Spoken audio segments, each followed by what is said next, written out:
Hi, good late morning. Appreciate y'all being here. Pro day today. We'll get started this afternoon, and appreciate all the NFL personnel being here for that. And excited for our 6 guys that are gonna work out. I've seen most of them. They've been here the last week or so, putting in some finishing touches on getting ready for this day. So excited for those guys. Day 4 here for us. I can't remember. I don't think I hit this last time, but really kind of overreaching goals that we're talking about for this 15 practices here. Really establishing. First one, establishing the standards with how we want to practice, meet, walk through. Second one was growth, and we got to show some real growth in our fundamentals, our scheme, and our situation awareness. And the third thing is through competition, figuring out who we can win with that's on the roster right now. And the way that we present that is we have 15 spring practices to show that you're ready, and then anybody that we add to the roster is going to have another 14 practices, which is essentially the first 2 weeks of camp, to show that they're ready in fall. And so these are the guys that are on the roster right now. It's their opportunity to show that they're ready to go play against Pitt and the rest of our Big 12 schedule. And we do that offense, defense, and special teams. A lot of competitions within special teams. I think y'all saw those the last couple of days y'all have been out there. We had Professor Day last Thursday. That was the open practice. Y'all saw that. We had a really good turnout. Appreciate them coming out. And then we had Family Day on Saturday. We had almost 170 of our families that were here watching practice. And the reason, and I appreciate them being here as well. But the reason I say that, today was the first kind of real spring practice, so to speak. And what I mean by that is first day, everybody's excited. Second day, we had a lot of faculty and staff and professors here, so there was a crowd. And then our families were here and watched the practice on Saturday. So this was the first one that, other than some recruits and things like that, some NFL personnel, that's all that was there. And so I thought it was good work. I thought we lacked a sense of urgency just overall, but still good work. I like the demeanor of this team. I like the youthfulness of this team. I think we've got a good mix between some established guys that are veterans and some youth. And so through week 1, and this really didn't count today, but just through week 1, I'm going to give you some guys that have stood out in my eyes. Is special teams wise, is Brinkman has had a tremendous first 3 days, and I didn't see any signs of him falling off today. But he's gotten stronger. His times have been lower than at any point they were during the fall. Offensively, I'm going to start up front. Wyatt Milam making the switch to left tackle. I think that's going to be a great fit for him. He's left-handed. He's ball get off. He's added weight and strength, and I think that's shown. Zach Frazier continues to play at a high level, and he's easy to forget just because he practices consistently every day. Sometimes I forget to mention his name just because that's my expectation for him to be an elite player every single day, but he's done that. I think he's as consistent and playing at as good a level as anybody on our football team. And the other guy and we need him to come on that's had a good first week is Jordan White. He's still got to put on some weight, but his fundamentals have vastly improved, and he's a guy that we really need to come on and be one of our top 7 guys. And he's shown that ability through the first 3, and I think he had another good day today. And then Bryce Wheaton. Bryce Wheaton may have had his best practice that he's ever had here on Saturday. He was dominant in our special teams competition, and I think he's playing well. And then Tony Mathis, and you guys saw him on Thursday and some on Saturday. He's really being patient. He's getting downhill. He's strong enough to run through tackles, and he's improved his lateral agility. Some new guys that are sticking out. Jarrell Williams has been really solid, probably a little further ahead than maybe I thought he would be, and he's getting a lot of reps, and he's been productive. Brian Palanda is a guy that's really going to help us. He's as good an inline blocker as we've had here during my tenure at tight end, and I like what he's doing. And he's really kind of growing as a pass catcher. It's something he hasn't been asked to do at his previous stops, but he's growing in that. And then Lynn J. Dixon had his best practice today, and he gives us the ability to hit the home run. Defensively, some guys that through the first week are Jalen Thornton. Again, I would say similar to Jordan White is Thornton is a kid that we really need to come on. He needs a guy. He played well in the bowl game. I think I mentioned that earlier. He is, and we need him to come on, and he's starting to play better. And Lance Dixon's had a really solid first week. He's been more physical. He's always been one of the fastest guys, but he's been really physical. Charles Woods is playing like we expect him to play. He's had multiple picks the last 2 practices. Naeem Muhammad, and he's a guy that he's had practices with back-to-back picks, and then Aubrey Burks and Davis Mallinger, both in the secondary. We're playing Davis more down at that spear position, which is different than the people that we've been playing at that position. He's faster, and he also gives us the ability to play man coverage at that position. And then Aubrey is playing safety and doing a nice job. I think coming off his shoulder injury where he had to miss the last half of the season, he's stronger and he's running better. New guys that stuck out, Mubo had his best day today. He had 2 picks. And then Lee Koba is doing a nice job at middle linebacker. And then Zaki Lawton, I think he's probably more advanced than maybe I anticipated when we signed him. And then Marcus Floyd is doing a nice job. We're moving him around. He's playing primarily safety right now, but he's doing a nice job. So I want to continue to give you guys like particular individuals I think that are performing well in practice. And so with that, I'll take questions. So you talked about growth. Is it hard to determine until you really get pads on and get a few days then, or what can you tell to this point? Well, the fundamental piece is something that we've really strived on all winter. And so what you want to do is you want to make sure that when the lights go on and maybe you get in a pressure situation, and it's all we try to create these pressure situations in practice. Obviously we don't have fans in the stands for the most part, but we try to create these pressure situations. So we want to make sure that your fundamentals uphold that pressure. And so, and I thought they did a nice job of that on Saturday. I thought offensively, particularly today, I thought we lost some of our fundamental training that we've been striving for. The scheme, I think I'm pleased with how our staff is teaching. Obviously defensively we've been running the scheme now, going on year 4. This is the first spring with Graham's scheme, but I think we haven't had a whole lot of missed assignments offensively, so I've been pleased with that. And then situationally, that's something that to answer your question is when you get pads on, you really understand and you start playing. Like we just put the ball down and played today for really the first time. And our awareness of down and distance has got to continue to get better, because what we do is we just get worried about playing and trying to get through rather than understanding what the situation is. Does the idea of starting with Pitt, does that add anything here? I mean, is there a certain added? I think so. Yeah, I think we have to have a sense of urgency. Without a doubt, it's something that we've talked about.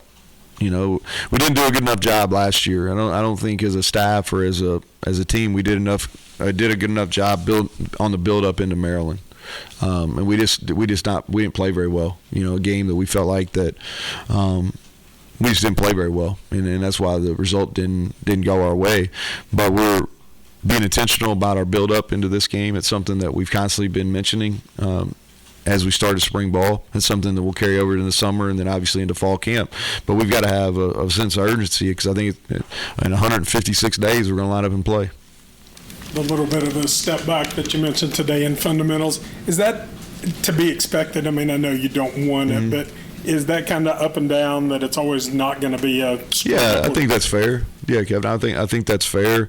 What you want to do is you want to see, when you point it out on tape, like I think the most important thing for me is not repeating the same mistakes. If we can get where we continue to grow and we're not repeating those same exact mistakes, then I think that. And then the other thing too, fundamentals wise, we want to stress those, but also your effort can overcome some things, and especially defensively. If we can get 11 hats to the ball, we can overcome some fundamental errors. And so stressing that and then showing that on video where our guys understand that. Neal, so far with the receivers, it sounds like it's set up for a small number of guys that you have to succeed, because it's limited reps and you're just doing things over and over. What have you seen so far from who you have?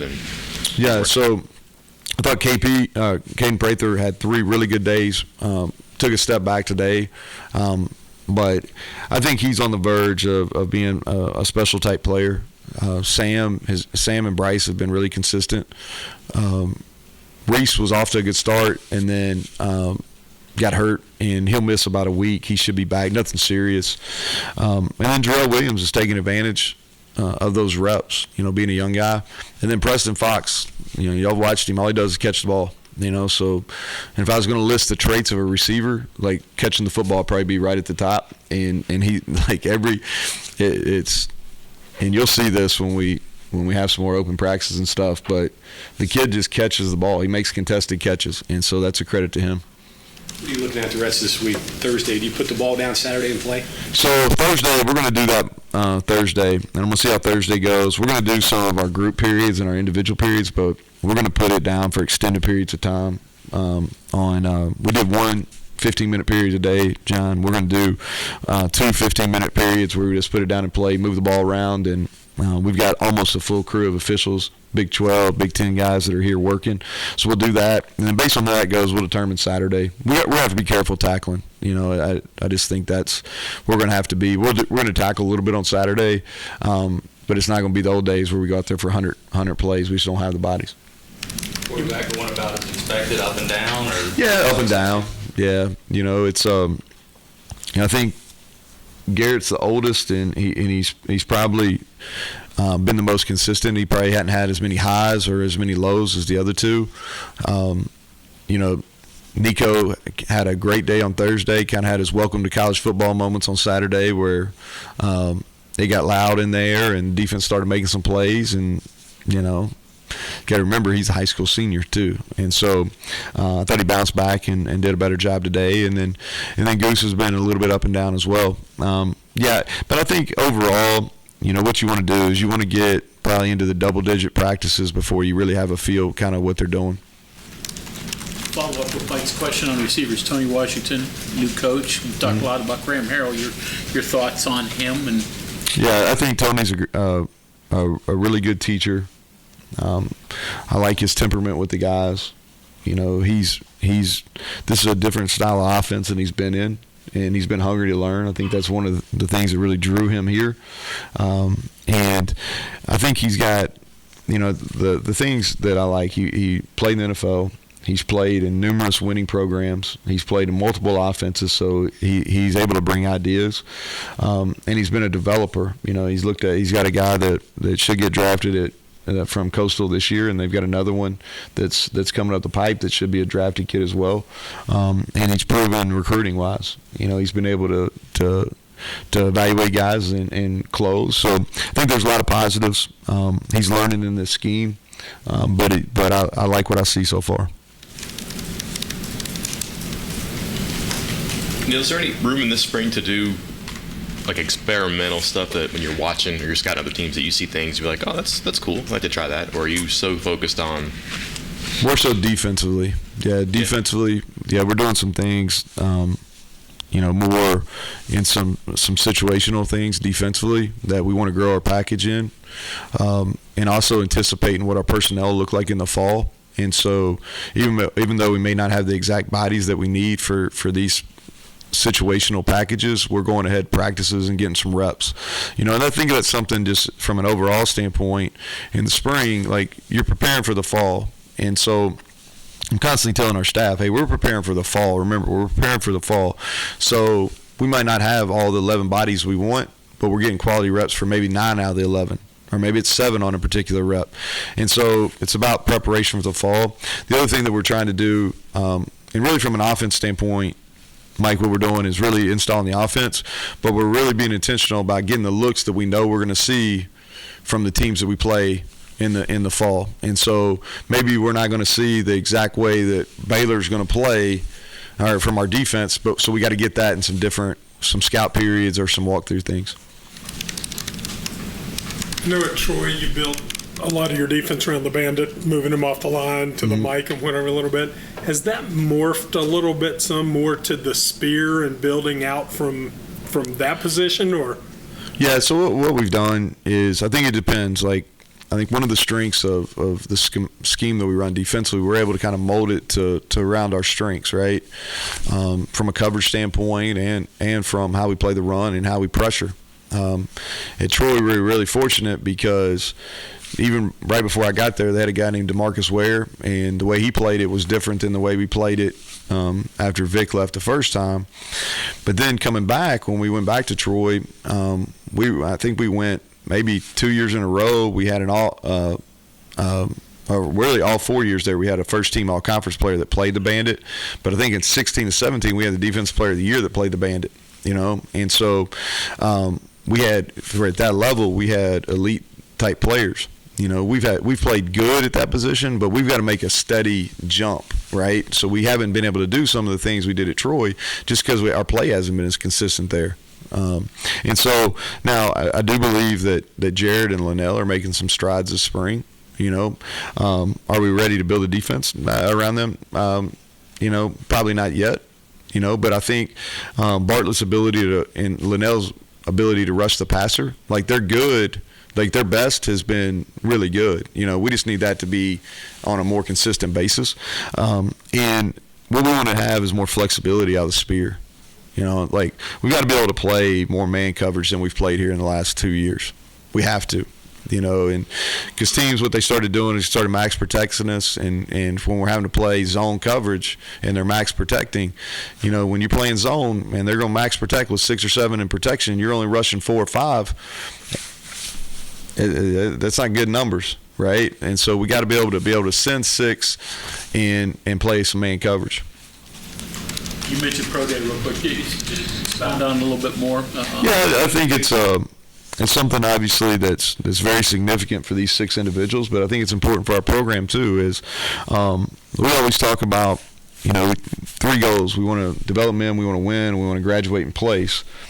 And I tell parents this up front is the graduation piece. Like, and we've been very fortunate. Credit to our academic staff. We graduated 100%. The year before I got here, in these last 3 years, everybody that exasperated their eligibility graduated 100%. That's a credit to our academic staff. And what we're really working on is placement. Well, there's no better place that we can put our student athletes that they're going to make a better first-year salary is in an NFL, right? Now, all of them aren't going to make it, but that's the goal when you come and play big-time college football. And so excited for these guys. They have the opportunity. Today's a showcase day for them. Letty obviously had the combine. He'll have a follow up today. But for these other 5 guys, this is the main piece of them proving that they're ready to go on and play at the National Football League or in one of the other leagues. You mentioned White. Any other guys, backups, O-line wise, that are emerging or still? Yeah, Hubbard's getting better. His play strength's getting better. I think that he's a guy that has steadily improved. His body's gone through over about an 18-month period as big a transformation as I've had as a coach, really. He lost close to 50 pounds, and now he's put about 20 of it back, and his body's just completely different. He has really good ball get off. He's got to continue to improve his lower body strength and be able to hold point at contact. But he's a guy that we need to continue to come. I think Nick Malone has quietly grown to 300 pounds. I think, and y'all have heard me say this now, I really felt like this when his first fall camp. I was like, okay, pleasantly surprised how well he moved, and he's continued to grow, and I'm not sure he won't be a factor for us before it's all said and done. He used him in big pack. Last year. Yeah, we used him as a tight end. We did. Probably should have done more of that at the bowl game, really, because he was able to block those guys that are going to be drafted kids at Minnesota. The constitution, this team that you talked about, the youthfulness, but also kind of old in the right spots. I wonder if you would kind of compare that to what you had the first couple times, and also what can you do with that might be beneficial for you, or is it beneficial? I don't know. Well, the thing that you like is like when you have a team. When you have older teams, those are sometimes the hardest group to coach, and what I mean by that is nothing's new for them, right? They've already done everything. They've already been through 4 spring practices. They've already been through a fall camp. They've already done the winter deal. They've already done the summer deal. And so, when you have youth, they're eager for everything, right? They're eager to prove themselves. They're hungry because they haven't had the opportunity to go out in front of packed stadiums and really show what they can do. And so what you would like to have is you like to have a mix, right? You'd like to have a group of veteran leaders that are mature in their approach, that understand, you go through the process. Why do you go through those processes? That are able to talk to guys level-headed. And then you got the youth that have great energy. right? And so, compared to last year, offensively, we were pretty young throughout, and defensively, we were an older group without a whole lot of youth that played. Now on both sides of the ball, because you look at it offensively, we've got guys now that have played 2 and 3 years. Obviously we're young at quarterback. We don't have a ton of depth at receiver right now. We will when fall camp starts. But we've got a good group there. Some of those younger running backs, younger receivers, and then some of those down the line guys, offensive line wise. And then we've got a group of the first 5 offensive linemen, the older 2 tight ends, and the older 3 receivers. They played a lot of football, so it's a good mix there. And then defensively, what you look at is really in that front. Lee Coba's played football at Syracuse and in junior college. It's new here. But that front 6, we've got a ton of experience. And then in the back, outside of Charles, we don't have a whole lot, And so we're going to add, y'all seen that. We're going to add some other veterans back in that secondary. But right now it's a kind of a good mix, especially when we get all 11 of them together on defense. So it's fun to coach young guys because you see them progress day to day. I hope that answered your question. I want to know about the Bourbon Trail. They said you were at the Bourbon Trail on Saturday. Man, that really got around, didn't it? Huh? Was it that bad? Well, I'm from Bardstown, so I heard that from several people, actually. Okay, anything Anybody else? else? Good deal. Thank y'all for being here.